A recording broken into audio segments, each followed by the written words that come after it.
since you're doing a stand-up comedy set. I don't know if you'll be in attendance for that. I wish. We have a conflict, unfortunately. Yeah, well, you probably got a bunch of things going on. But one, how is it to have a teammate like that spreads as much joy and excitement about the game and really just life in general, but also still be a professional, a winner, and kind of being a pro? Yeah, I think Sid has like the perfect balance of that. Like, she's one of the main leaders inside our locker room, if not the leader in our locker room, and she's the constant voice. And, she has that great balance of, when things can be fun and loose and making jokes and keeping everything light, but also she's won before. She knows what it takes to win, and I think she brings that experience for us every day. I think she challenges people, and she's the same teammate and the same person no matter if she plays 20 minutes, no matter if she starts, no matter if she doesn't get any minutes. She's the same person and shows up every single day. So, she's just a really good soul and a really good person, kind to every person she meets. Like, I think the thing that I've always been most impressed with, whether it's people that are working the breakfast area that we have in the morning or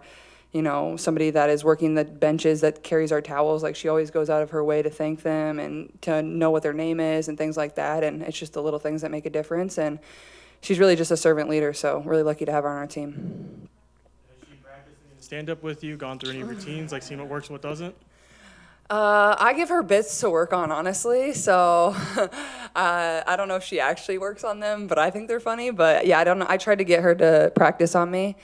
Her stand-up bit, but she won't do it. So she's got to save it for everybody, but I'm sure it'll be really funny knowing her. She's just very sly and witty and always has something to say, like, less than a second after you say something. So I don't doubt that it's going to be amazing.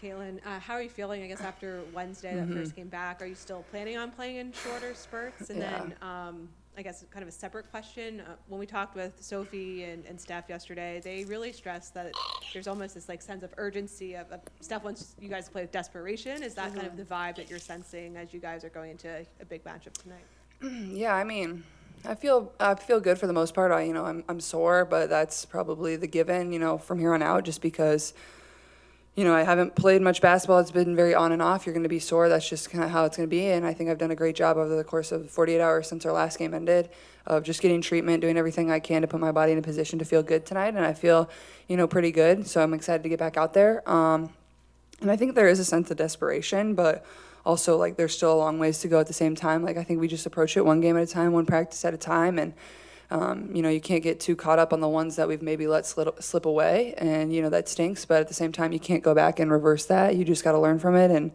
and move forward. And I think it's at times can maybe be a little bit difficult with me bouncing in and out of the lineup. Like, we kind of play I don't want to say a completely different style, but it is just a little bit different. So I think it'll take us a second to kind of adjust to that and just. We just need to get the ball moving and flowing again on offense, and we're going to make shots. It was kind of an anomaly of, we just shot the ball really bad, and, we're going to make shots, but also I think we can work to get our teammates open for better looks as well. Hey, Caitlin. Obviously, in an ideal world, you wouldn't have missed any time with any injuries, but being injured and being sidelined, are you able to kind of gain a different perspective, being able to take a step back and see everything from a big picture?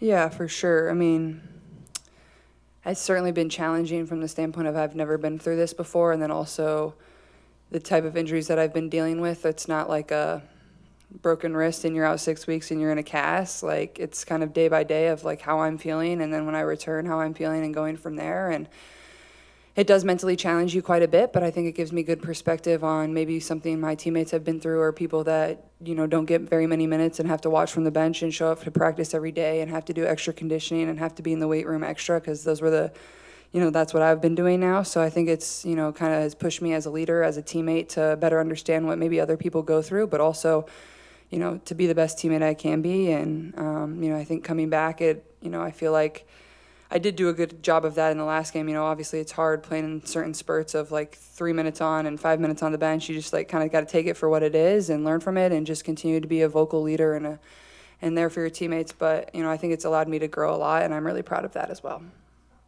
Caitlin, despite his injury, Ty's been here the last couple of games. Yeah. I'm curious, has the group chat consisted of mostly injury recovery for both of you, or what have those conversations been like lately?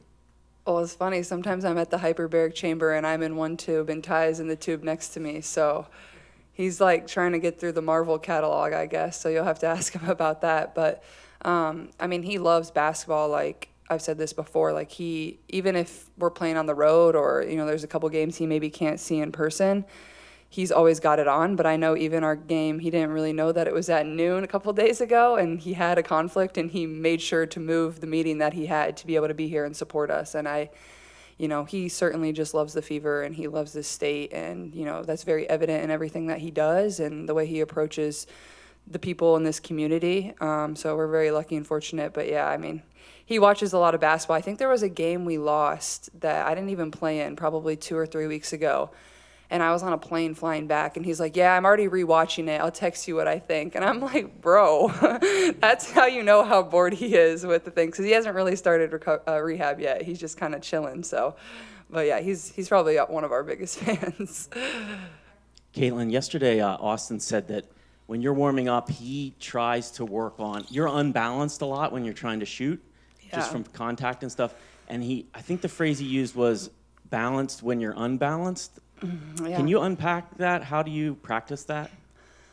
Well, I feel like the thing, like when I'm missing shots, a lot of the time it's my feet. Like I'll become very narrow, or like my feet won't be set in the way that I need them to be. And like as a shooter, your feet and your legs are probably the most important thing, your balance. Like even if you're coming off facing a different direction, if I'm balanced, I feel like I still have a great chance at making it. So, just working on that, and that was a focus for me even in the off season of like core stability and things like that. So just being as balanced as I can. I think that's even getting downhill. Like I always want to play off of 2 feet, but it's even when I'm getting to a step back or creating contact and trying to get away from that. Like it starts with my balance and how my feet are, like shoulder width apart.